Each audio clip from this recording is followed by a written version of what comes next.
It's actually so risky, there's not a person in this room here today that will get out alive. That's how risky it is. So let's accept reality. There's two things that are certain. Is that true? You're going to die, turn cold, stop breathing one day, and you're going to be taxed before and after your death. Okay? So that is reality. Let's not kid ourselves. So there is a risk to everything. So trying to avoid all risk is not smart. What we want to do is accept risk, not be in denial of it, manage it. The whole idea of a sophisticated investor is this: increase your returns by pulling down your risk. That's what sophisticated investors do. How do they do that? Were they born with, Warren Buffett brain? Was Warren Buffett a little baby, reading the stock market reports with a dummy in his mouth and just naturally good at this stuff? Or was it learnt? Learned common sense. Everything is learned. So don't burn the BS. Well, Jamie, that's not me. I was never taught. My past, I didn't know this, or it's my parents' fault. Okay? Do you realize this, that if you migrate to Australia, you're 4 times more likely to become a self-made millionaire in this country if you migrated here. Do you realize that? That's good news for some of you. Is that true? Some of you go, oh, right on. Some of you go, I knew it's my parents' fault. I was born here. Okay? 4 times more likely. Think about that. Is that? I know why it is. It's this. Because migrants, when they migrate here, the government gives them special assistance. It's true. They get $1 million tax-free loan. Okay, if they don't speak English, it doesn't matter. We don't require them to. All other Australians are so friendly and welcoming, They get all the opportunities. That's why. True?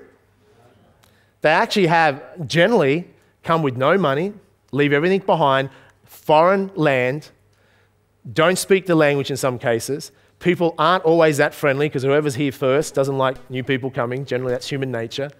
And no disrespect to Australians, but sometimes we haven't always been friendly to people. And despite being a very friendly country. So people can have a difficult time, yet 4 times more likely to become self-made millionaires.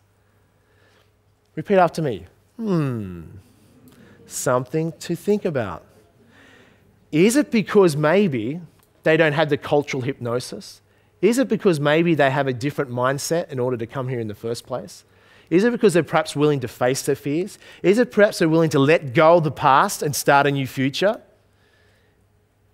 Is it perhaps they're willing to step up and have a go? Is it perhaps they have a higher work ethic and prepared to do what it takes? Is it perhaps they realize how lucky they are and how lucky this country is, where others perhaps don't? Yes or no?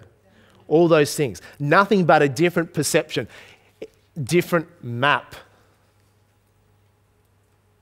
and are able to produce a different result. That should have us Australians that were born here really thinking, going, you know what? Sir John Templeton, the most successful investor before Warren Buffett, you know what he said? He was interviewed, he was a billionaire. Now, a billionaire back then was a lot of money. You made his fortune out during and after the Great Depression, by the way.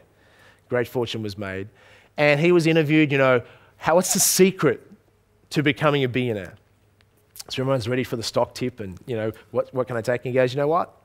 The secret is this. He said, wake up every morning and focus on 5 things you're grateful for. He said, that's what true wealth is. If you lose gratitude, you lose perspective what you got, you can have all the money in your bank account, and you lose perspective what you have and how rich you are, you've lost everything. He said, you can have nothing in your bank account, and you appreciate all the things that you do have, then you're truly rich. He said, rich is always a state of mind, it's a perspective.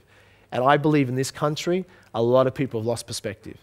How do you know you're rich if you've never seen poor?